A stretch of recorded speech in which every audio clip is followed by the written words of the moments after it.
Every morning, just as the sun began to stretch its golden fingers across the quiet town, he would appear. It was a small town, the kind where the cobblestone streets remembered the footsteps of generations. And the shop fronts seemed to know the names of the people who walked by. But no one knew his name. He was just a shape. A silhouette that materialized from the misty edges of the town square as the first baker's lights flickered on.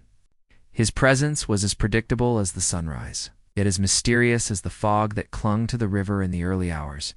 He was a man built from silence. His coat, a heavy tweed, the color of wet earth, had seen better decades. The elbows were worn smooth, and one of the bone buttons dangled by a single frayed thread. It was too big for his thin frame, making him seem smaller, more hunched against a world that had clearly given him its coldest shoulder. His hair, a wild tangle of gray and silver, fell across his forehead, often hiding his face. But when the wind blew it aside, it revealed a face carved with deep lines, not just from age, but from something heavier. His eyes were the most captivating part of him. They were a pale, washed-out blue, and they held a look that wasn't quite empty, but was full of something no one could name. It was a deep, distant sadness, as if he was watching a movie of a life that had ended long ago. He never came from a particular direction. He never left in one. He simply was there. He would walk slowly, with a limp that was more pronounced on cold days, and take his place in the exact same spot every single morning. It was across the street from the town's most beloved bakery, a place called the Golden Crust. From his position, he could see directly through the large, clean front window. He would stand there, perfectly still, a statue in a worn-out coat, and just watch.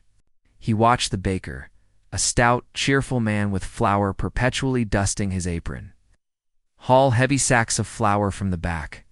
He watched the young apprentices, their faces still soft with youth, shape the dough with practiced hands. But mostly, he watched the bread.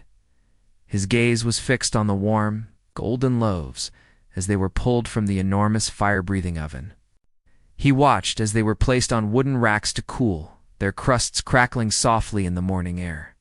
He watched as the baker's wife, a woman with a kind face and tired eyes, carefully arranged them in the display window. There were crusty baguettes, soft brioche buns, dense rye breads, and sweet sugary pastries. But his eyes never strayed. He never looked at the people hurrying past, never glanced at the cars beginning to fill the streets. He only had eyes for the bread. He never held out a hand, never mumbled a request for money or food. He just stood there, a silent, hungry ghost. And the sight of him became a part of the town's morning routine, a strange, unspoken note in the symphony of the waking day. The baker's wife noticed him on the very first morning she had taken over the window display. She had seen many sad things in her life, but there was something about this man's quiet presence that tugged at her heart. It wasn't the kind of pity one feels for a loud, aggressive beggar. This was different. It was a gentle, aching feeling. She saw how his shoulders seemed to relax just a little when the warm bread was put out, as if the heat from the ovens reached across the street and touched him. She mentioned it to her husband, who just grunted and said, "He's just another one, dear." Best to leave them be. But she couldn't. Every morning, she would find herself looking for him, and every morning he would be there. A silent testament to a need that went deeper than hunger. For 2 days, she just watched him, her own heart feeling heavier with each passing moment. She saw the way people would cross the street to avoid walking too close to him. How? They would pointedly look away, pretending he wasn't there. He was invisible, and yet to her, he was the most visible person in the square. On the third day, as she was placing a particularly beautiful loaf of rye bread, its crust dark and fragrant, she made a decision. Her hands trembled slightly as she picked it up, its warmth a small comfort against her nervous palm. She wiped her hands on her apron, took a deep breath, and walked out the front door. The little bell above it chiming a cheerful tune that felt completely out of place. The morning air was crisp and cool. The few people on the street stopped and watched, curious. She walked slowly across the cobblestones, her soft shoes making little sound. As she got closer, she could see him more clearly.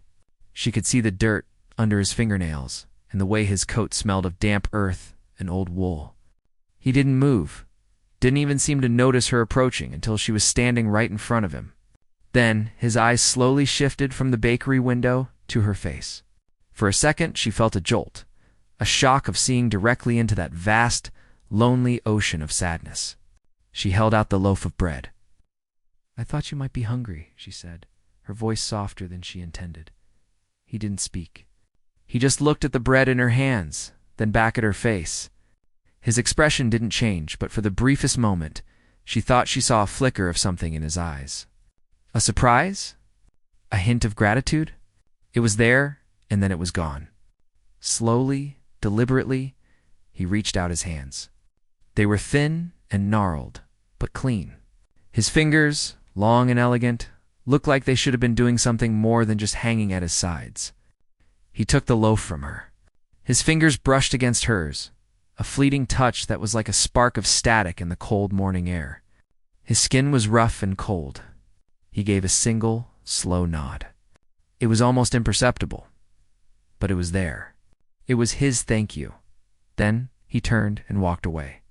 He didn't look back. He didn't devour the bread on the spot. He simply clutched it to his chest with both hands, as if it were something incredibly precious, and limped away towards the river. The baker's wife stood there for a long moment, watching him go. The bell on the bakery door chiming again as a customer went in. She felt a strange mix of sadness and peace. She had done a small thing, but it felt like something enormous. From that day on, a new ritual was born. Every morning, she would have a warm loaf of bread waiting for him. Sometimes it was rye, sometimes a simple white loaf, but always it was fresh and warm. And every morning, he would take it with that same slow, silent nod. He would then retreat to his bench by the river, a quiet, secluded spot hidden by weeping willows. There, he would sit and eat. He never tore at the bread like a starving man.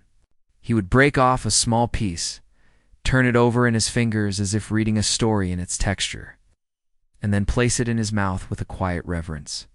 He would eat every single crumb, his movements slow and graceful, a stark contrast to his rough, worn appearance. He asked for nothing, ever, and except for the daily bread from the baker's wife, he accepted nothing. To the town, he remained a mystery, a silent fixture known only as the bread man. At the edge of the town park, where the neat, trimmed grass gave way to a tangle of wild weeds and overgrown bushes, stood a skeleton of a building. It was an old band pavilion, a relic from a time when the park was the heart of the town's social life. On summer evenings, generations ago, it would have been filled with music and laughter, the air thick with the scent of popcorn and cut grass. But those days were long gone. Now, the pavilion was a ghost, its once white paint peeled away in long curling strips like sunburnt skin. The windows, which once framed smiling musicians, were boarded up with planks of gray, weathered wood, giving the structure the appearance of a blind, forgotten giant. The town council had debated its fate for years. Some wanted to tear it down, to make way for a new, modern playground. Others, the older folks, argued for its restoration, clinging to memories of a past that felt more real with each passing year. But debate was all that ever happened, and the pavilion continued its slow, lonely decay inside, gathering dust in the silent, darkened air. Was the reason it had been built in the first place a grand piano? It was a magnificent beast of an instrument, its black lacquer finish now dull and cloudy, with a thick layer of grime. The lid was propped open slightly, as if waiting for a player who had stepped out for a moment and simply never returned. Its ivory keys had yellowed to the color of old teeth, and some of them were chipped or stuck. To most of the town, it was just a piece of junk, a heavy, broken piece of furniture that would cost a fortune to remove. It was an eyesore, a sad reminder of what the park used to be. One chilly afternoon, as the sun began to dip lower in the sky, casting long, spooky shadows through the bare trees, a group of teenagers found their way to the pavilion. There were 4 of them, a bundle of restless energy and boredom in a town that often felt too small. There was a tall boy with a confident swagger and a loud laugh, a shorter boy who followed his every move, a girl with bright pink hair who seemed to be daring the world to challenge her, and another girl who hung back a little, her nervousness visible in the way she hugged her arms around herself. They had been wandering the park, kicking at stones and complaining about having nothing to do. "I bet you wouldn't go in there," the tall boy said, pointing a thumb at the dark structure. He was talking to the girl with the pink hair, challenge glinting in his eyes. She scoffed, pushing a strand of pink hair from her face. "Why not? It's just an old building." "It's probably full of spiders." "Exactly," he shot back. "Big ones. Probably rats, too." The tension hung in the air for a moment. It was a classic teenage dare, a test of courage in a world that offered few real ones. "Fine," the pink-haired girl said, trying to sound braver than she looked. "Let's all go." "What's the big deal?" They approached the pavilion cautiously, their sneakers crunching on the dead leaves and twigs that littered the ground around it. The tall boy, not wanting to be outdone, took the lead. He grabbed one of the boarded-up windows and pulled. It didn't budge. He tried another, grunting with effort. A splinter of wood dug into his palm, and he cursed under his breath. Around the back, however, they found a small door, almost hidden by a curtain of overgrown ivy. The lock was old and rusted. A few hard shoves from the tall boy and his follower were enough to make the door groan open with a long, mournful creak that sounded like a sigh from the building itself. The air that rushed out to meet them was stale and heavy, smelling of damp wood, dust, and decay. It was dark inside, the only light coming from the open door. The girl who hung back hesitated at the threshold.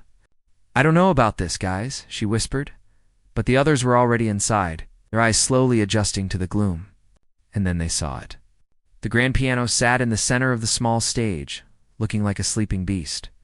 It was larger and more imposing than they had expected. "Whoa!" the tall boy breathed out. His bravado momentarily forgotten, they moved towards it, their footsteps echoing in the unnerving silence. The pink-haired girl was the first to touch it, running a finger along the dusty lid, leaving a clean streak in its wake. "Let's see if it works," she said, a mischievous grin returning to her face. She lifted the lid higher and sat down on the worn, velvet-topped bench. The others gathered around, peering at the yellowed keys. She placed her fingers on them, hesitantly at first, and then pressed down. The sound that came out was not music. It was a discordant, thudding clang, a sick, wet sound of a string that had long since lost its tension. They all jumped back, laughing nervously. She tried again, pressing a cluster of keys. The result was a cacophony of dead notes and hollow wooden thumps. It was awful, a noise that felt like an insult to the silence. "Okay, that's enough," the nervous girl said from the doorway. "This place is creepy." The tall boy, wanting to reassert his coolness, slammed the lid down, sending a new cloud of dust into the air. "Yeah, let's go. This thing is trash." They laughed again, the sound loud and out of place in the solemn quiet. They filed out of the door, back into the fading afternoon light. The tall boy gave the door a hard push to close it, but it was misaligned and warped from the damp. It swung shut with a thud, but the old rusty latch didn't catch. It remained slightly ajar, leaving a thin, dark crack into the forgotten world inside. The teenagers, already forgetting their small adventure, ran off towards the town's only fast food restaurant, their laughter fading into the evening. Later that evening, as the last sliver of sun disappeared below the horizon and the streetlights began to hum to life, the baker's wife was finishing up her work. It had been a long day, and the shop was warm and quiet, filled with the comforting smell of yeast and sugar. She wiped down the last of the counters, her movements slow and tired. She did the accounts, her brow furrowed in concentration as she penciled numbers into a worn ledger. It was a mundane task, a routine that marked the end of her day. As she packed up her bag, she glanced out the large front window, a habit she had developed. She expected to see the bread man making his slow, steady journey towards the river and his secluded bench. But he wasn't there, eh? A small knot of concern tightened in her stomach. He was never late. His routine was the most reliable thing in the town, more reliable than the clock on the church tower. She scanned the empty square, her eyes searching the deepening shadows. Nothing. She was about to turn away. To tell herself he had probably just found a different place to sleep for the night when she saw him. He was just leaving his usual spot across the street. But he wasn't heading towards the river. He was walking in the opposite direction, towards the park. Her breath caught in her throat. This was new. This was a break in the pattern. She watched, her curiosity warring with a strange sense of protectiveness. He moved with his usual slow, limping gait, but there was something different about him. It was subtle, almost unnoticeable, but he seemed purposeful. He wasn't just wandering. He was walking with a destination in mind. He clutched his daily loaf of bread to his chest, but his head was held a little higher than usual. He passed under the orange glow of a streetlight, and for a moment his face was illuminated. The distant sadness was still there in his eyes, but it was mixed with something else. An intensity, a focus she had never seen before. She found herself pressed against the cool glass of the window. Her own reflection staring back at her, a ghostly double of the concerned woman watching from inside. She watched as he crossed the street, his figure becoming smaller as he moved deeper into the park's shadows. He walked past the well-lit playground, past the neatly kept flower beds, and headed straight for the dark, overgrown part where the old pavilion stood. He disappeared from her view for a moment, hidden by a thick clump of trees. She craned her neck, trying to see where he had gone, and then she saw him again. He was a silhouette against the last bit of twilight, a dark shape walking towards the boarded-up building. He walked up the steps, his form merging with the deep shadows of the structure's porch. He paused for a moment, a still dark figure in a dying world. Then he pushed open the small, slightly ajar door, and vanished into the absolute darkness within. The baker's wife stood there for a long time, her forehead still resting against the cool glass. The park was silent now. The streetlights cast long, lonely shadows. The door to the old pavilion was closed again, but she knew he was in there. The bread man, the silent, ghost-like figure who asked for nothing but bread, was inside the forgotten, decaying building, and she had no idea why. A question, heavy and full of wonder, settled in her heart. A question that would not leave her for the rest of the night. What was he doing in there? The cold that night was a different kind of cold. It wasn't the crisp, clean cold of a winter morning, but a damp, heavy chill that seemed to seep into your bones and stay there. The tall boy from the group of teenagers, the one who had led the dare into the old pavilion, found he couldn't get the place out of his head. He had gone home, eaten his dinner, and tried to lose himself in a video game. But the image of the dark, boarded-up building kept floating back into his mind. It wasn't the thrill of the dare or the spooky atmosphere that lingered. It was something else, a strange, unsettled feeling that the afternoon's adventure had been unfinished. The piano especially bothered him. The awful dead sound it made had felt wrong, like a punchline to a joke that wasn't funny. Around 9 o'clock, unable to shake the feeling, he pulled on his hoodie and told his mom he was going for a walk. She didn't question it, used to her son's restless energy. The streets of the town were quiet. Most families settled inside for the evening. The streetlights cast a lonely orange glow on the empty sidewalks. He found himself walking towards the park, his hands shoved deep into his pockets, his breath forming little white clouds in the frigid air. He told himself he was just going to walk past to satisfy a weird little itch of curiosity. He didn't know what he expected to see. Probably nothing. The door was probably latched now, the building dark and empty as it should be. As he got closer to the overgrown part of the park, he saw it. A faint, flickering light. It was coming from inside the pavilion. It wasn't the bright, steady light of a flashlight. It was a soft, dancing glow, the kind of light a candle makes. His heart gave a sudden nervous thump against his ribs. Who would be in there? Who would light a candle in a dusty, forgotten ruin? His first thought was that it was another kid, maybe someone else from school, continuing the game. But as he got closer, moving silently through the wet grass, he knew that wasn't right. There was a stillness about the place that felt serious, not playful. He crept up to the side of the building, his sneakers sinking slightly into the soft, muddy ground. He remembered the door they had forced open earlier. It was the one at the back, almost hidden by the ivy. He approached it slowly, his own breathing sounding loud in his ears.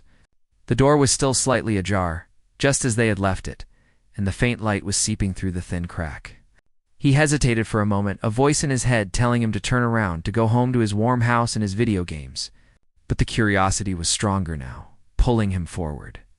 He leaned in, pressing his eye against the rough, splintery wood of the door, and peered inside. What he saw made his breath catch in his throat. A sharp, silent gasp that seemed to freeze in the cold air.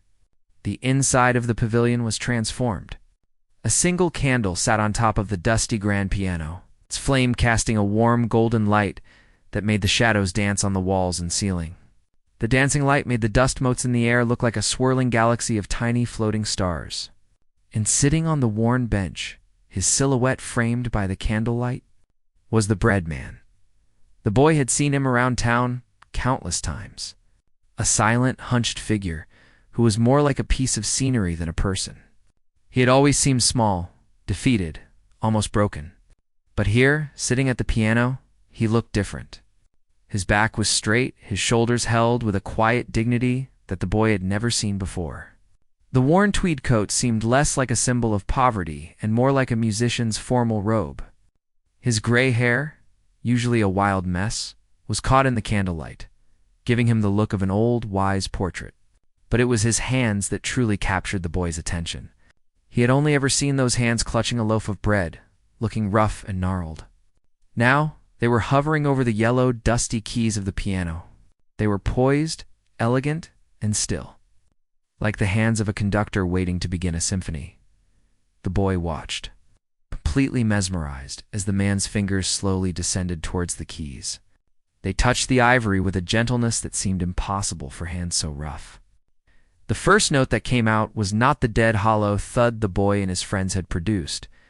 It was a single, low sound that seemed to groan from the very belly of the old instrument. It was a hesitant sound, like a person waking from a long, deep sleep, unsure of where they were. A fine layer of dust shook loose from the piano strings, glittering in the candlelight like tiny diamonds. The man paused, his fingers still resting on the keys, as if listening to the sound fade into the silence. Then he began to play. It started slowly, a few simple, clear notes that hung in the air like raindrops, but then a melody began to pour out, a river of sound that filled the decaying pavilion. It was nothing like the boy had ever heard before. It wasn't the fast, complicated music his parents sometimes listened to, and it wasn't the loud, noisy stuff he liked. This was different. This music was alive. It was hauntingly beautiful, full of a profound and aching sorrow that went straight to the boy's heart. It was the sound of loneliness, but a deep, noble loneliness, not a pathetic one. It was the sound of rain on a window pane when you're the only one in the house. It was the sound of a memory you can't quite grasp, but that you know is important. The boy stood frozen, his cheek pressed against the rough wood of the door, the cold night air forgotten. The music seemed to wrap around him, filling his ears and his mind until there was nothing else. He wasn't just hearing a sequence of notes. He was hearing a story. He could almost see pictures in his mind. He saw a grand ballroom filled with elegantly dressed people dancing. He saw a woman's face, her smile as warm as the candlelight. He saw fields of green under a brilliant blue sky. And then the music would shift, becoming darker, more complex, and the images would change. He saw storm clouds gathering. He saw a train pulling away from a platform. He saw a single person walking down a long, empty road. He was hearing the bread man's life, story told without a single word. The melody swelled, growing louder and more passionate. The sorrow in it deepening into something that felt like a cry from the soul. The old piano, which had seemed like a piece of junk just hours ago, was singing. Its strings vibrated with a power that seemed impossible. Filling the small space with a sound so rich and full, it felt like a cathedral organ. The man's hands moved across the keys with a grace that was breathtaking, his fingers dancing and flying, coaxing sounds from the instrument that seemed to come from another world. He was no longer the bread man, the silent, homeless figure. He was a maestro, a master of his craft, pouring every ounce of his being into the music. The boy felt a strange tightness in his chest. His eyes, which he hadn't even realized were watering, began to blur. He wasn't a sad kid, not really. He had a good life, a family that loved him, friends to hang out with. But this music touched a part of him he didn't even know existed. It was a universal sadness, a feeling that everyone, at some point in their lives, understands. The feeling of loss, of missing someone, or something that can never be brought back. He finally understood the look he had always seen in the man's eyes. It wasn't emptiness. It was fullness. It was full of memories, full of love, full of pain. And this was the only way he could let it out. The music began to soften, the passionate cry quieting to a whisper. The melody became simpler again, returning to the few clear, sad notes from the beginning. It was like the story was coming to an end, the long, winding road finally reaching its destination. The final note hung in the air for a long moment, a single, pure sound that seemed to hold all the beauty and all the sadness of the world. Then, it faded into silence. The silence that followed was heavier and more profound than any silence the boy had ever experienced. It was a sacred silence, a space filled with the ghost of the music that had just passed. The man's hands rested on the keys, his head bowed. The candle flame flickered gently. The boy didn't move. He barely dared to breathe. He felt like he had just witnessed something private, something holy, something he was never meant to see. After what felt like an eternity, the man slowly lifted his hands from the piano. He raised them to his face, and for a moment, the boy thought he saw him wipe a tear from his cheek.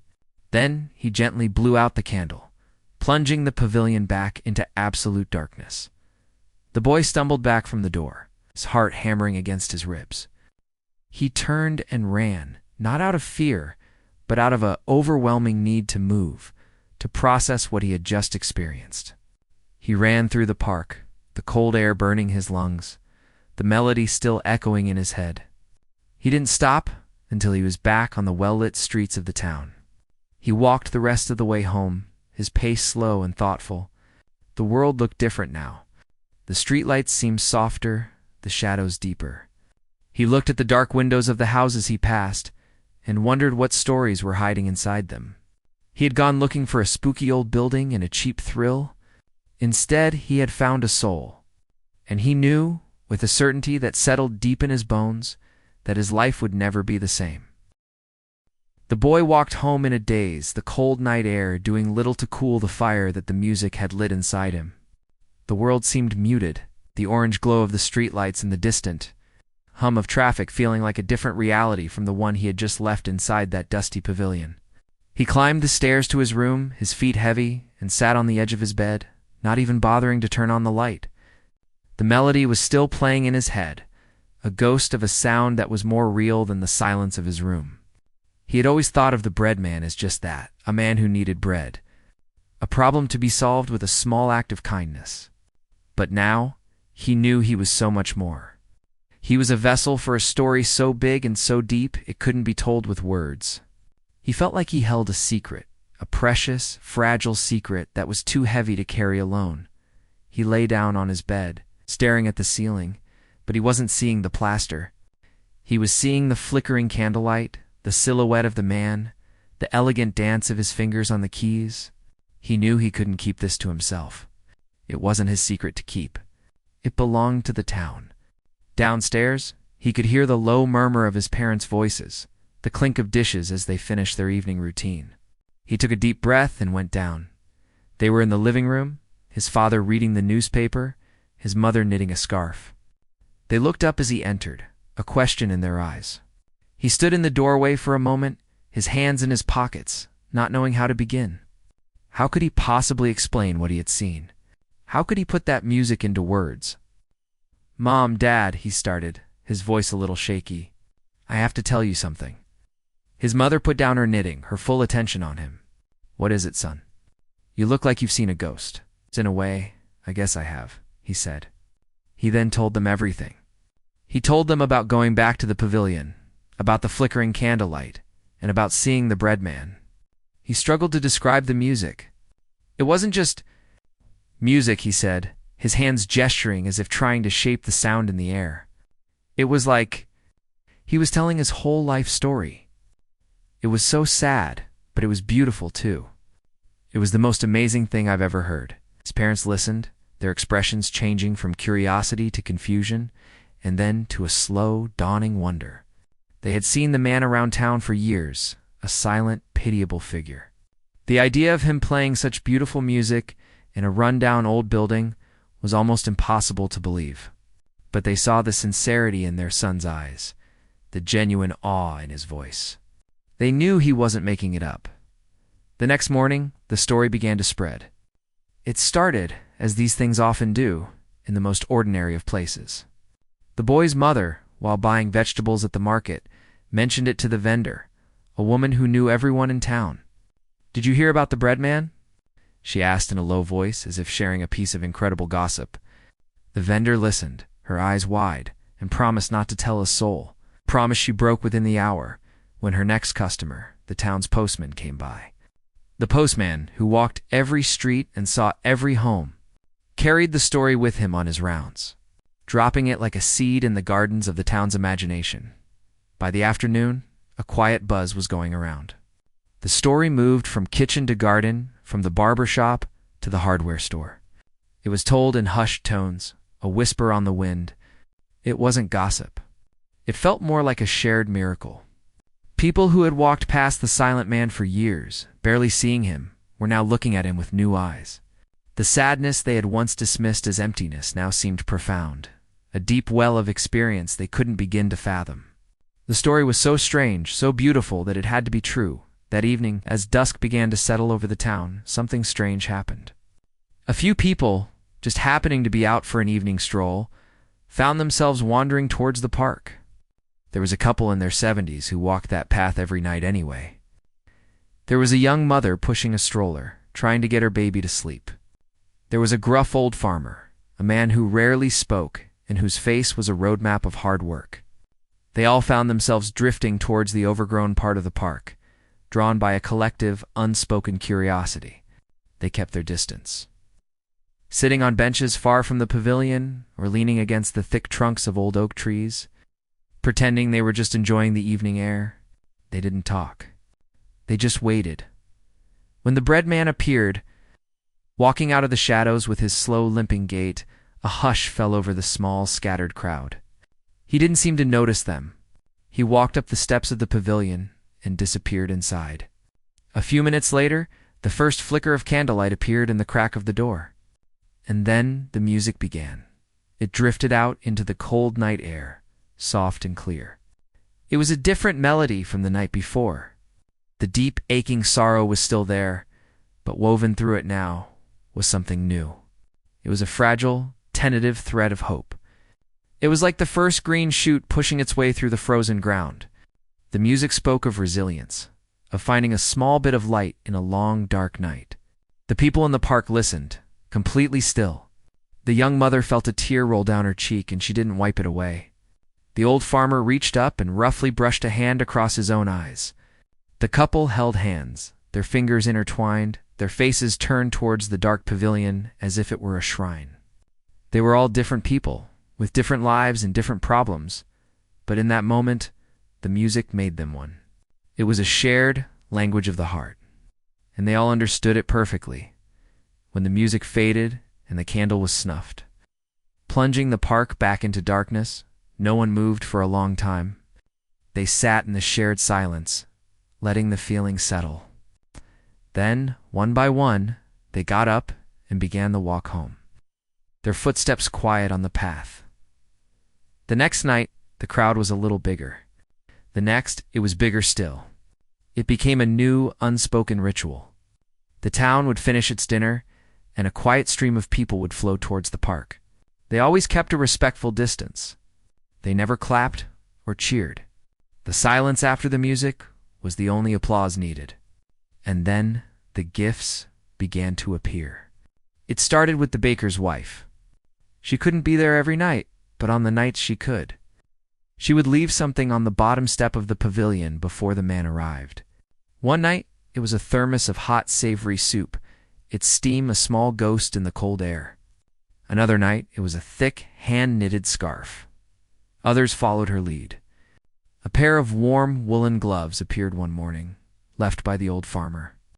A thick, warm blanket was folded neatly on the steps, a gift from the young mother. People left things quietly without expecting thanks. It wasn't charity. It was an offering. It was a way of saying, "We see you. We hear you. Thank you." The breadman, or Elias, as the baker's wife had started calling him in her own mind, would always find the gifts after his performance. He would pause on the steps, looking down at the small tokens of care. He would pick them up, one by one, and then he would turn his head towards the dark shapes of the people in the distance. He would give a single, slow nod, the same nod he had always given for the bread. It was his only acknowledgement, but it was enough. It was a contract between him and the town. He would give them his music, his soul, and in return, they would give him their quiet respect and their care. He had asked for nothing but bread, but by sharing his gift, he was finally receiving something far more nourishing, a connection, a sense of belonging, a silent understanding that he was no longer alone.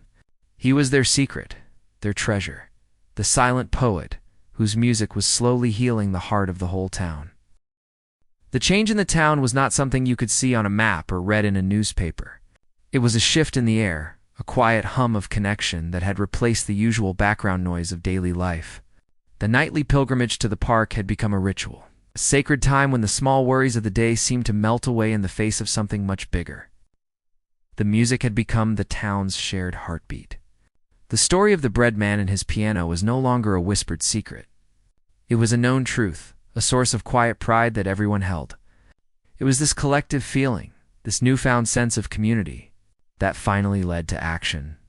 It happened at a town council meeting, an event usually known for its dull debates over potholes and budget allocations. But that night, the atmosphere was different. The council members, who were also part of the nightly audience, seemed to be operating under a shared understanding. One of them, a gruff old farmer who was known for his silence as much as his hard work, stood up. He cleared his throat, a sound like gravel being dragged across a wooden floor. "We can't let that place fall down," he said, his voice low but firm, not looking at anyone in particular. Not now. No one argued. No one debated the cost. It was a simple statement of fact, a conclusion they had all reached on their own. The decision was made in that moment. The pavilion would not be torn down. It would be brought back to life. The idea of a restoration day was proposed, and it spread through the town like wildfire. It wasn't framed as a chore, but as a celebration. On the following Saturday, the park was buzzing with an energy it hadn't felt in decades. People from all walks of life showed up, carrying hammers, paintbrushes, and buckets of soap. The tall boy who had first discovered the man's secret was there, pulling down the old rotting boards from the windows with a newfound sense of purpose. The pink-haired girl who had once dared to enter the pavilion as a joke was now carefully washing grime from the piano's legs with a soft sponge. The baker's wife set up a table nearby, handing out cups of hot chocolate and sandwiches to the workers, her face beaming with a joy that went deeper than just the satisfaction of a clean park. The sound of hammers and cheerful shouts filled the air. People who had only ever nodded at each other in the street were now working side by side, laughing and sharing stories. Children ran around, their faces smudged with paint, handing tools to their parents. It was more than just a cleanup. It was an act of creation. They were building a stage, not just of wood and nails, but of love and respect. The most anticipated moment of the day was the arrival of the piano tuner. He was a serious man from a bigger city, an expert who had been hired with pooled town funds. He worked with a patient, almost reverent focus, his head bent over the inner workings of the grand piano, gently adjusting the tiny tuning pins and tapping the keys. As he worked, the sounds that came from the instrument began to change. The dead, thudding notes were replaced by clear, resonant tones that rang with a new life. When he was finished, he played a simple scale, and the sound that filled the clean, bright pavilion was so pure and beautiful that the whole town stopped what they were doing to listen. It was perfect. The evening of the concert was crisp and clear, the sky a deep velvet blue dotted with the first stars. The entire town seemed to be gathered in the park. There were no formal invitations. Word had simply passed from person to person. The pavilion was transformed. It was bathed in a warm, welcoming light, its clean white paint glowing in the dusk. The boarded-up windows were gone, replaced with clear panes of glass that framed the beautifully restored piano sitting in the center of the stage. It looked like a jewel. The crowd was quiet, a sea of expectant faces. All turned towards the path where the bread man would appear. He arrived at his usual time, a dark figure emerging from the shadows. He stopped when he saw the lights, the crowd, the transformed pavilion. He froze, his body tense, like a wild animal that has stumbled into a trap. For a moment, it looked like he might turn and run away, back into the safety of his invisibility. But then, the baker's wife began to walk towards him. She moved slowly, her hands empty, her expression gentle and kind. She didn't say a word. She just stopped a few feet away from him and gave him a small, warm smile. Then, she gestured towards the pavilion, towards the piano, towards the waiting people. It wasn't a command. It was an invitation. He looked from her face to the crowd, his eyes wide with a mixture of fear and confusion. He saw the faces of the people who had only ever seen him as a beggar, who had crossed the street to avoid him. But they weren't looking at him with pity or judgment. They were looking at him with anticipation, with respect, with a quiet adoration that was almost overwhelming. He saw the tall boy, who gave him a supportive nod. He saw the old farmer, whose face was uncharacteristically soft. He saw hundreds of faces, all filled with a single, unified hope. He took a hesitant step forward, then another. The baker's wife walked beside him for a few paces, a silent, reassuring presence.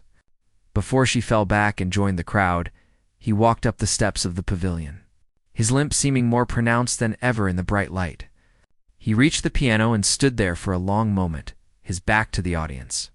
He seemed to be gathering his courage, drawing strength from the silent, loving energy of the crowd behind him. Finally, he turned and sat down on the bench. He ran a hand over the clean, smooth keys, a look of wonder on his face. He took a deep, shaky breath, then he began to play. The music that erupted was more powerful and triumphant than anything they had heard before. It was a symphony of his entire journey. It began with the familiar, haunting melody of his sorrow, the lonely notes of a man who had lost everything. But then, the music began to build, a river of sound gathering strength. It spoke of his struggle, the cold nights and the gnawing hunger, the feeling of being invisible. The melody became complex and stormy, filled with a righteous anger and a deep, aching pain. The crowd listened, their hearts breaking all over again for this man. They didn't know but felt they knew completely. But then, just as the music reached its darkest point, a new theme emerged. It was the fragile thread of hope they had heard before, but now it was strong and sure. It was the sound of a single loaf of warm bread being placed in cold hands. It was the sound of a flickering candle in a dark room. It was the sound of a community coming together, of hammers and paintbrushes, and shared cups of hot chocolate. The music swelled into a breathtaking crescendo, a wave of pure, unadulterated gratitude that was so powerful it felt like a physical force. It was a sunrise after a long, dark night, a dam breaking, a soul finally set free. It was the sound of a man saying, "Thank you. I see you too." When the final note faded into the night air, there was a moment of absolute, sacred silence. The sound seemed to hang in the air, a final, perfect jewel. No one wanted to be the first to break the spell. Then, from the back of the crowd, a single person began to clap. It was the tall boy. Then another person joined in, and another, until the sound grew into a thunderous, deafening wave of applause. The entire town was on its feet, their faces wet with tears, their hands stinging from the force of their applause. It was a standing ovation not just for a performance, but for a life, for a spirit that had refused to be broken. For the first time, Elias looked up from the keys. He turned his head and looked directly at the people, at the sea of faces that were all looking back at him. He saw them, truly saw them, and they saw him. And then a small, genuine smile touched his lips. It was a hesitant, fragile thing at first, but then it grew, transforming his entire face, erasing the lines of sorrow and replacing them with a pure, radiant joy. He had asked for nothing but bread, the simplest sustenance for his body. But in sharing his soul, in offering them his music, he had finally received something far more nourishing, a place to belong. He was no longer the bread man. He was Elias. He was their pianist. And he was home.